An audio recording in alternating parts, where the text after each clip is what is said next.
अस्सलाम वालेकुम नाज़रीन, प्रोग्राम विजन बाय राजा आतिफ ज़ुल्फ़िकार के साथ आपकी खिदमत में हाज़िर हूं। नाज़रीन, अब से कुछ लम्हे कबल साबिक़ वज़ीर-ए-आज़म इमरान खान साहब ने एक प्रेस कॉन्फ्रेंस की और उस प्रेस कॉन्फ्रेंस में बहुत सारी अहम बातें की हैं। उनका हम ज़रा जायज़ा लेंगे और फिर आपको बताएंगे कि उन्होंने अपनी प्रेस कॉन्फ्रेंस में नेशनल सिक्योरिटी काउंसिल की जो आखिरी मीटिंग है उसमें एक तरफ एतमाद भी किया और साथ ही उस पर अदम एतमाद भी किया। वो कैसे, इस पर बात करेंगे। और फिर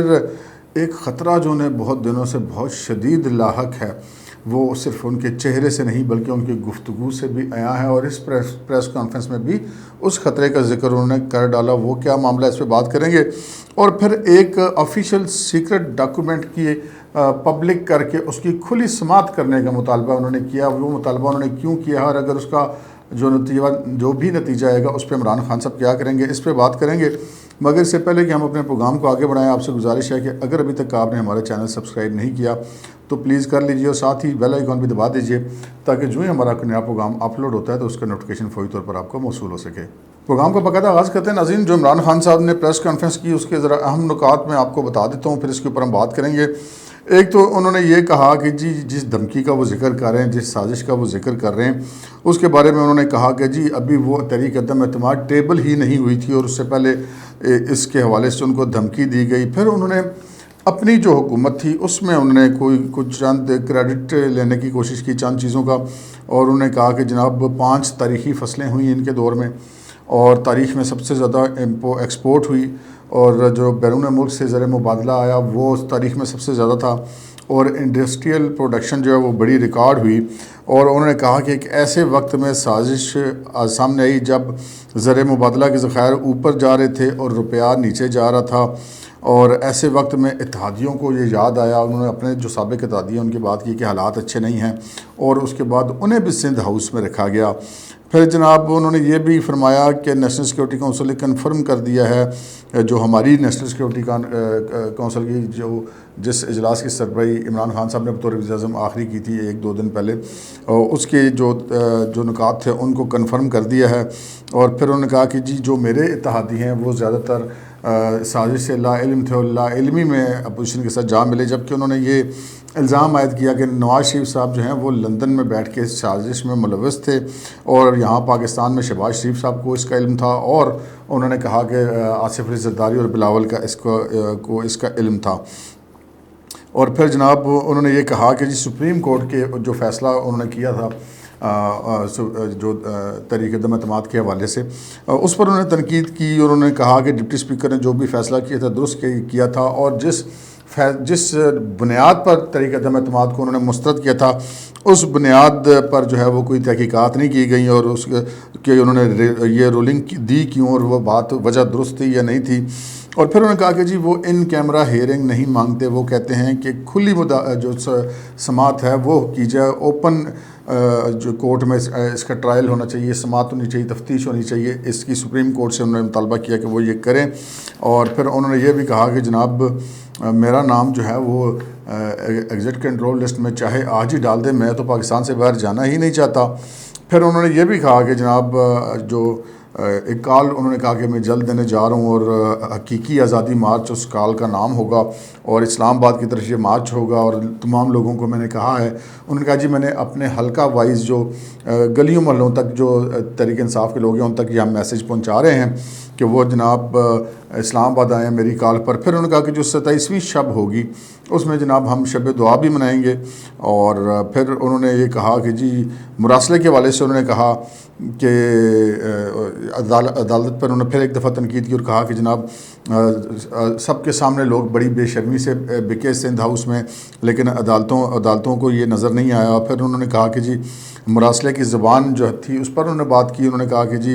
ये जनाब पाकिस्तान की तारीख़ में 3 दफ़ा धमकी मिली, एक दफ़ा भुट्टो को धमकी मिली थी, फिर एक दफ़ा मुशर्रफ साहब को धमकी मिली थी और अब जो है वो इस मुरासले के ज़रिए धमकी आई क्योंकि उसमें सिफारती ज़बान नहीं थी और तस्दीक हो गई है कि मुदाखलत नहीं हुई और नवाज़ शरीफ साहब जो हैं वो लंदन में बैठ के राब्तों में थे। फिर उन्होंने कहा कि जो जब उनसे सवाल जवाब का सेशन शुरू हुआ तो EVM मशीन पर सवाल किया गया तो उन्होंने कहा जी इलेक्शन के अंदर जो धांधली के मसाइल हैं, फॉर्म्स के मसाइल हैं, काउंटिंग के मसाइल हैं, रिजेक्ट वोटेड के मसाइल हैं, उनका जो अब हल जो है वो ईवीएम में है। अगर इसको ख़त्म करेंगे तो जमहूरियत को नुकसान होगा। हम तो शफाफ इलेक्शन चाहते हैं, लेकिन ये जो उनके मुखालफिन हैं वो ये चाहते हैं कि वो आरओ को ख़रीद कर और अमले को ख़रीद कर और जाली वोट पोल करा के इलेक्शन करवाएं, और इस किस्म की उन्होंने बातें की थी। और अब हम ज़रा थोड़ा सा डिस्कस कर लेते हैं मामले पे। खान साहब ने एक ही वक्त में दो चीज़ें इख्तियार की हैं, और कोई भी शख्स जो उनकी इस प्रेस कॉन्फ्रेंस को सुन रहा होगा वो अगर ज़रा सा उसका जायज़ा लेगा उनकी प्रेस कॉन्फ्रेंस का, तो वो बड़ा कंफ्यूज होगा। एक तरफ तो खान साहब ये कह रहे हैं कि नेशनल सिक्योरिटी काउंसिल का जो अभी इजलास था वज़ीर-ए-आज़म शहबाज शरीफ साहब की ज़ेर सदारत, उसने उनसे पिछले उसकी तस्दीक की है। बिल्कुल खान साहब ये बिल्कुल ठीक कह रहे हैं, इसमें कोई शक की बात नहीं कि इस सिक्योरिटी काउंसिल के इजलास ने पिछली जो सिक्योरिटी काउंसिल का इजलास था उसके मिनट्स की तस्दीक की है। और उसके मिनट्स क्या थे? उसकी मिनट्स में भी साजिश का जिक्र नहीं था। और जो DGI-SPR बड़े वाज़े तौर पर एक सवाल के जवाब में उन्होंने ये कह दिया था कि जी जो कुछ है एलामिया में है, और मेरा नहीं ख्याल कि एलामिया में साजिश का लफ्ज़ इस्तेमाल किया गया है। तो ये चूँकि ऐसी बात थी जिसके ऊपर इस इजलास के शुरका को उस मीटिंग के मिनट्स की तस्दीक करने में कोई आर नहीं थी, क्योंकि वो जो एलामिया में था वही मिनट्स में था, तो वो तस्दीक हो गई। लेकिन उसके बाद जो नेशनल सिक्योरिटी काउंसिल ने जो एक एलामिया जारी किया जिसमें ये वाज़े तौर पे बताया गया कि जनाब मुल्क की जितनी सिक्योरिटी एजेंसीज़ हैं उन्होंने सारी इस मामले की तफ्तीश की है, और जो नेशनल सिक्योरिटी काउंसिल में जो हुकूमती लोग थे उनके अलावा तीनों सर्विसेज चीफ भी बैठे थे, एजेंसियों के सरबराहान भी बैठे हुए थे, और वहाँ पर इस चीज़ को तस्लीम किया गया कि कोई बैरूनी साजिश नहीं हुई थी।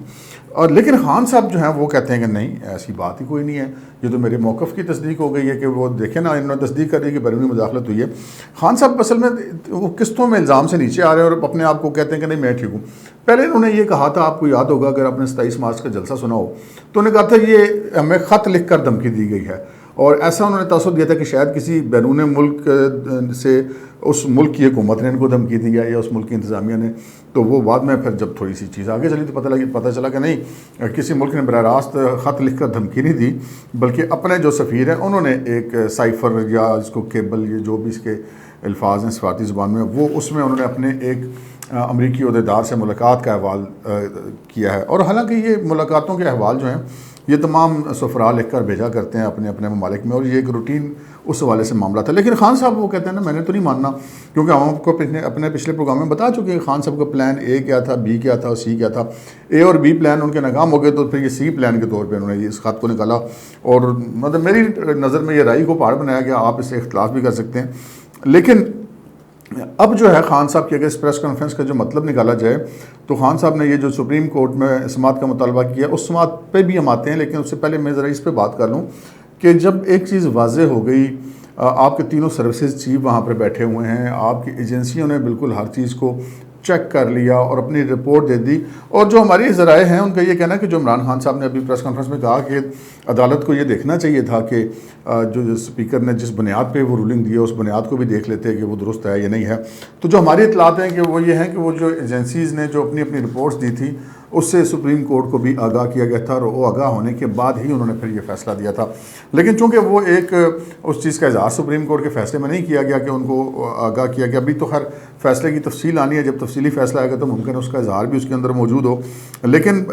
जो ऐसा है कि ऐसा नहीं है कि सुप्रीम कोर्ट को इस चीज़ का पता नहीं था, लेकिन खान साहब ने बहरहाल ये बात की, और चूँकि वो मैं ना मानूं वाली रवश पे कायम है, तो फिर उन्होंने नहीं मानना, तो उनकी मर्ज़ी है। अच्छा, फिर उन्होंने एक खुली समाअत का मुतालबा किया है सुप्रीम कोर्ट से। अब यहाँ पे आप बहुत सारी आपको मैं थोड़ी सी चीज़ें याद करा दूँ। इमरान खान साहब जब वज़ीर-ए-आज़म थे और ये ख़त वाला स्कैंडल या मरासले वाला इसको सामने लेकर आ रहे थे, तो उस वक़्त मुतअद्दिद बार उन्होंने ये कहा कि जी हम ये ख़त मेरे पास है लेकिन मैं इसका मज़मून नहीं दिखा सकता। फिर उसके बाद जब डिप्टी स्पीकर से ये रूलिंग दिलवाई गई तो उन्होंने भी कहा कि मैंने वो ख़ुद देखा है और उसमें ये क्या है। बाद में अगरचे कि उस चीज़ से इनकारी भी होगा कि मैंने खुद नहीं था देखा। फिर इन्होंने ये कहा कि जी हम चीफ जस्टिस साहब को हम ये ख़त दिखाने के लिए तैयार हैं, लेकिन वैसे और हम किसी को दिखाने के लिए तैयार नहीं हैं। फिर उन्होंने कहा कि जी हम पार्लियामेंट को जो कमेटी है उसको इन कैमरा ब्रीफिंग देने के लिए तैयार हैं, क्योंकि ये नेशनल सिक्योरिटी का मामला है और इसमें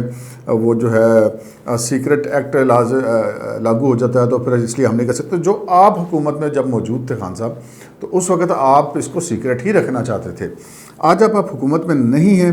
तो आप चाहते हैं कि उसको ओपन कर दिया जाए, क्योंकि आपने ख़ुद इसको ओपन इसलिए नहीं किया कि आप पे सीक्रेट ऑफिशियल सीक्रेट एक्ट लागू हो जाता, तो या फिर उसके जो मदरजात हैं वो शायद वैसे नहीं है जैसा कि आप चाह रहे थे। तो अब आप इसकी खुली समात में मुतालबा कर रहे हैं, क्योंकि आपको एक चीज़ का पता है कि जो एक सीक्रेट डॉक्यूमेंट होता है उसके ऊपर सुप्रीम कोर्ट कभी भी जो है वो खुली इख्तियार की मैं बात नहीं कर, इख्तियार तो सुप्रीम कोर्ट के पास है, वो चाहें तो कर सकते हैं, लेकिन अमूमन इस तरह की चीज़ें जो ऑफिशियल सीक्रेट एक्ट के ज़माने में आती हों अदालतें उनकी खुली समात नहीं किया करती। चूँकि आपको इस चीज़ का इल्म है कि वो खुली समात नहीं करेंगी, लिहाजा आपने अभी धड़ल्ले से बयान दे दिया कि और अपने जो फॉलोअर्स हैं उनको दिखाने के लिए कि देखें हमारा लीडर कितना सच्चा है कि वो इस चीज़ की खुली समात का मुतालबा कर रहा है। लेकिन यहाँ पर एक सवाल और भी पैदा होता है। एक सवाल पैदा जो होता है वो ये होता है कि सुप्रीम कोर्ट ने जब फैसला दिया आपके ख़िलाफ़ और आपने उसको नहीं माना, आपने और आपके स्पीकर डिप्टी स्पीकर ने, तो उसके बाद जब आपको इस चीज़ का शिकवा भी है कि रात को अदालतें क्यों खुली, तो आप अदालतों के ऊपर रात को खुलने पर आपने कहा जी मुझे इस चीज़ का बड़ा कल्क है और हमेशा रहेगा। तो क्या उसी सुप्रीम कोर्ट से जब आप ये मुतालबा कर रहे हैं और अगर वो मुतालबा तस्लीम हो जाता है, अदालत इसकी जुडिशल कमीशन के ज़रिए इंक्वायरी कराती है या इसकी खुली समात खुद करती है, तो क्या जो फ़ैसला वो देंगे वो आप मानेंगे? क्योंकि जो सर्विसेज हैं हमारे मुल्क के,